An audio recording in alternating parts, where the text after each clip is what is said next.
সম্মানিত ভিউয়ার্স, আসসালামু আলাইকুম। আবারও আরেকটি নতুন চাকরির বিজ্ঞপ্তি নিয়ে আপনাদের মাঝে হাজির হয়েছি। তো চাকরির বিজ্ঞপ্তিটি হলো ঔষধ প্রশাসন অধিদপ্তর। ঠিক আছে, আপনারা এখানে আবেদন করতে পারবেন, নতুন প্রকাশ করছে। তো এখন কিরকম যোগ্যতা এবং কোন কোন পদে আপনারা আবেদন করতে পারবেন আমি সম্পূর্ণ প্রসেসটা এই ভিডিওর মাধ্যমে আলোচনা করব। তো বন্ধুরা, বেশি কথা বলবো না, চলুন শুরু করা যাক।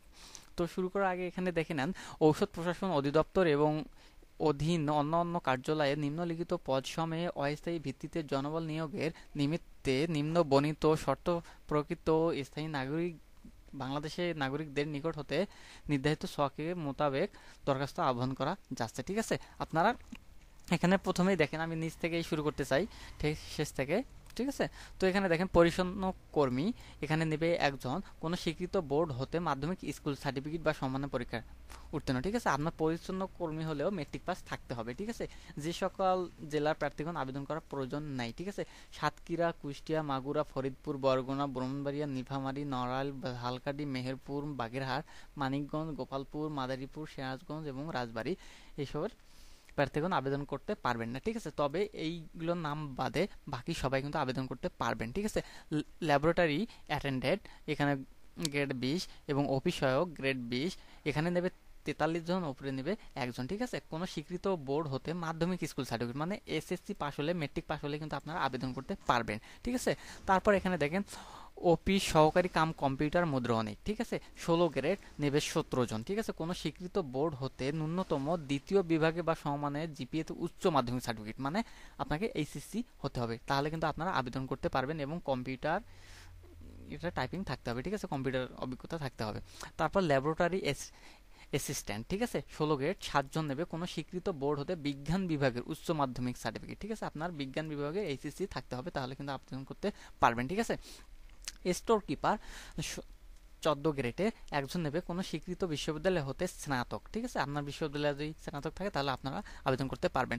টেকনিক্যাল অ্যাসিস্ট্যান্ট গ্রেড 14 একজন নেবে কোনো স্বীকৃত বিশ্ববিদ্যালয় হতে বিজ্ঞান বিভাগের ন্যূনতম দ্বিতীয় শ্রেণীর স্নাতক। ঠিক আছে, তারপর এখানে দেখেন 60 মুদ্রণিক কাম কম্পিউটার অপারেটর। ঠিক আছে, কোনো স্বীকৃত বিশ্ববিদ্যালয় হইতে ন্যূনতম দ্বিতীয় শ্রেণীর বা সমান সিজিপিতে স্নাতক। ঠিক আছে, আবেদন করতে পারবেন এখানে। তারপর কম্পিউটার অপারেটর গ্রেড 13 একজন নেবে কোনো স্বীকৃত বিশ্ববিদ্যালয় হতে বিভাগে স্নাতক। ঠিক আছে, তাহলে কিন্তু আবেদন করতে পারবেন। এবং কম্পিউটার, যেহেতু কম্পিউটার অপারেটর তার মানে কম্পিউটার অবশ্যই জানা থাকতে হবে। ঠিক আছে, যে সকল জেলা প্রার্থীগণ আবেদন করতে পারবেন।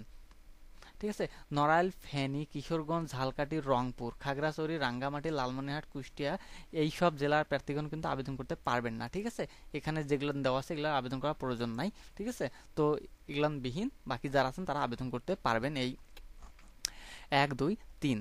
ঠিক আছে, তো 4, 5, 6, 7 পর্যন্ত কিন্তু এই সব প্রার্থীগণ আবেদন করতে পারবেন না। ঠিক আছে, এবং আপনারা আবেদন করতে গেলে এখন কবে থেকে কবে শুরু এখানে দিয়ে দিয়েছে, 1 ফেব্রুয়ারি 2023 তারিখে প্রার্থীর বয়স 18 বছর হতে 30 বছর হতে হবে। ঠিক আছে, আপনার 1 ফেব্রুয়ারি তারিখ থেকে হিসাব করে আপনার বয়স কিন্তু 18 বছর থেকে 30 বছর হতে হবে, তাহলে কিন্তু আবেদন করতে পারবেন। ঠিক আছে, তো জনপ্রশাসন মন্ত্রণালয় বিধি 1 শাখা 22/9/2000 তারিখে সরকার এত মোতাবেক 25/3 তারিখে যে সকল প্রার্থীর বয়স সর্বোচ্চ বয়স সীমা এখানে দেওয়া আছে। ঠিক আছে, তো এখানে দেখেন প্রার্থীর কিভাবে আবেদন করতে পারবেন।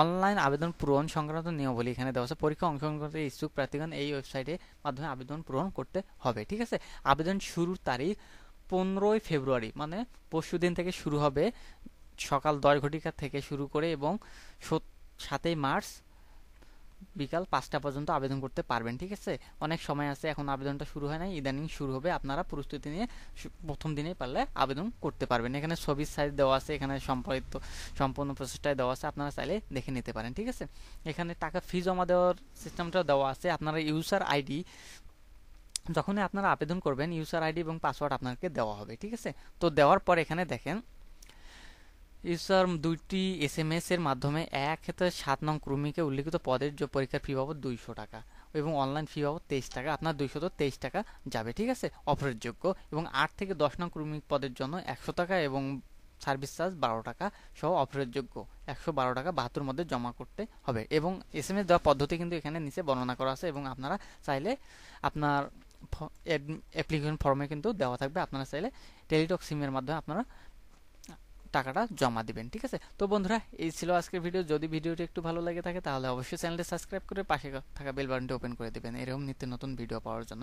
আজকের মতো বিদায় নিতেছি, আবার পরবর্তী কোনো ভিডিও নিয়ে আপনাদের মাঝে হাজির হব। আল্লাহ হাফেজ।